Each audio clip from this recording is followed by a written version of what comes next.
చల్లగా. జోషిక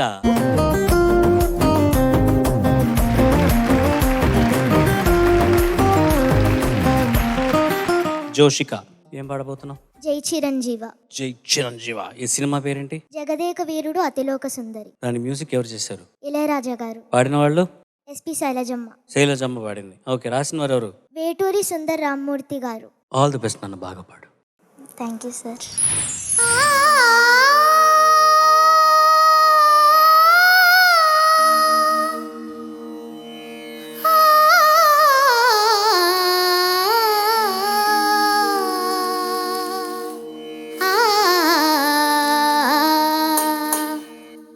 జై చిరంజీవా జగదేక వీరా, జై చిరంజీవా జగదేక వీరా, అసహాయ శూరా అంజని కుమారా. జై చిరంజీవా జగదేక వీరా, అసహాయ శూరా అంజని కుమారా.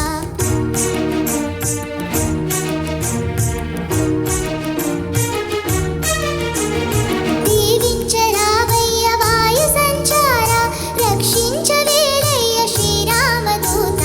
జై చిరంజీవా.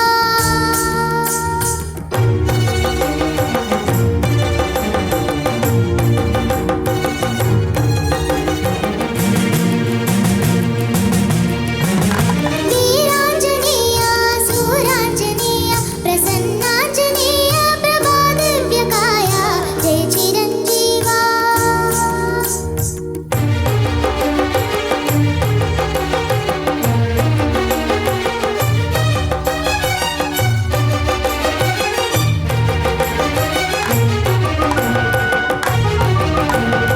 ఆరోగ్యదాత భయప్రదాత,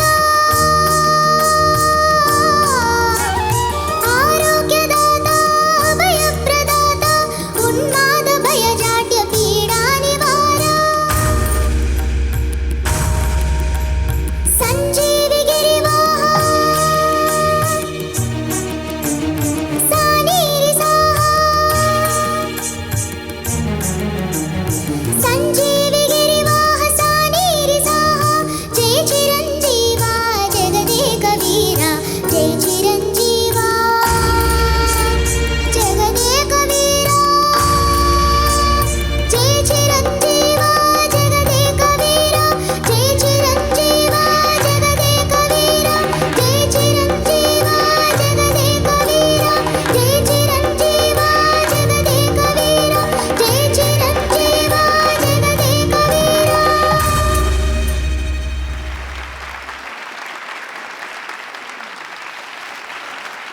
ఫస్ట్ ఆఫ్ ఆల్ జడ్జెస్కి వెళ్ళక ముందు నీకు మైక్ ఇలా పట్టుకోవాలని ఎవరు చెప్పారు?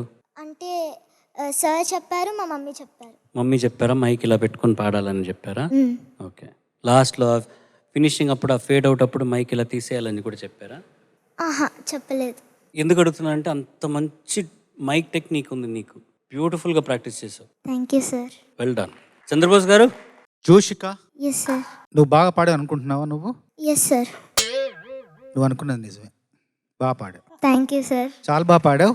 ఏంటంటే ఈ పాట పాడింది ఎవరన్నావు? శైలజ ఎస్పి గారు. శైలజమ్మ. ఎస్పి శైలజ గారు 8 ఏళ్ల వయసులో పాడితే ఎలా ఉంటుందో అలా పాడావు నువ్వు.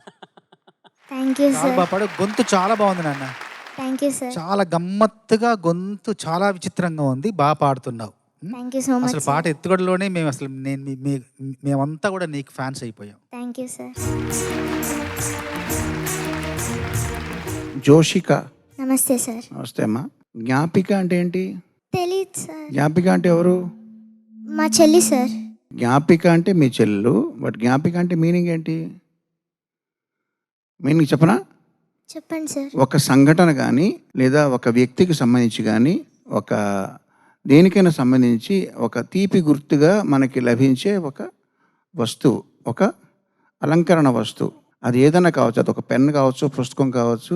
ఒకళ్ళకి ఒక మెమరీని మనం దాచుకోవడానికి వీలుగా ఉండే వస్తువుని జ్ఞాపిక అంటారు. Okay okay sir. ఎందుకు చెప్తున్నానంటే మీ ఇంట్లో మీ చెల్లెలు ఒకటే కదా జ్ఞాపిక. Yes sir. కానీ ఈ పాడుతా తీగ సీజన్ కంప్లీట్ అయ్యేసరికి నువ్వు ప్రతి ఎపిసోడ్లో నువ్వు పాడిన ప్రతి పాట కూడా ఒక మధుర స్మృతిగా మీ అమ్మగారికి నాన్నగారికి ఒక జ్ఞాపికగా ఉండిపోతుంది. సో ఈ సీజన్ పూర్తయ్యేసరికి ఎన్నో ఒక పదులు వందల్లో జ్ఞాపికలు మీ ఇంట్లోకి వస్తాయి. అందులో మొదటి జ్ఞాపిక ఇప్పుడు నువ్వు పాడిన జై చిరంజీవి అనే పాట. Thank you sir. నీ పాటలకి జై అంటాం, నిన్నేమో చిరంజీవి అంటాం. All the best. Thank you sir. నాన్న ఎంత చక్కగా ఉందో నీ గొంతు. Thank you ma'am. చాలా వరకు ఏంటంటే మాట్లాడేటప్పుడు ఒకలాగా, పాడేటప్పుడు ఒకలాగా సౌండ్ అవుతూ ఉంటుంది, కానీ నువ్వు మాట్లాడేటప్పుడు కూడా అలాగే ఉంది నీ వాయిస్. Thank you ma'am. ఎలా గుర్తుపెట్టుకున్నావు తల్లి ఈ లిరిక్స్ అంతా? అంటే మ్యామ్ ఒక 5-4 టైమ్స్ ప్రాక్టీస్ చేస్తాను. 5-4 టైమ్స్ 5-4 టైమ్స్ ప్రాక్టీస్ చేసిన తర్వాత ఒక 10-11 టైమ్స్ పాటని వింటాను, అప్పుడు వచ్చేస్తుంది. అంటే 4-5 టైమ్స్ కాదు, 5-4 టైమ్స్. 5-4 టైమ్స్ ప్రాక్టీస్ చేసిన తర్వాత 10-11 టైమ్స్ వింటావు. పాటని వింటా మంచిగా. రాస్తావా? Yes ma'am. రాసుకొని ప్రాక్టీస్ చేస్తావా? Yes ma'am. కొన్నిసార్లు రాస్తాను. కొంచెం పెద్ద సాంగ్ అయితే ప్రింట్అవుట్స్ తీసుకొని దాంట్లో ఏమేమి కరెక్షన్స్ చేయాలో రాస్తా మ్యామ్. అమ్మో, అంత చేస్తావా? ఇంగ్లీష్ రాసుకుంటావా? అవును సార్.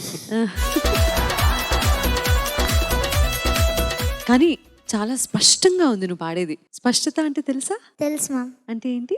అంటే ఉన్నట్టు ఉన్నగానే పాడడం. Exactly, that's my point. Clarity. ఎంతో బాగుంది నాన్న, చాలా హ్యాపీగా ఉంది. అసలు నీ కాన్ఫిడెన్స్కి, నీ పాటకి, నీ వాయిస్కి ఫిదా అయిపోయాం. Thank you ma'am. So beautiful. We are matching, same pinch. Yes ma'am, same thing. Same pinch. చాలే వెళ్ళి కూర్చోబో. Thank you sir. Bye sir. Hi baby. Thank you ma'am.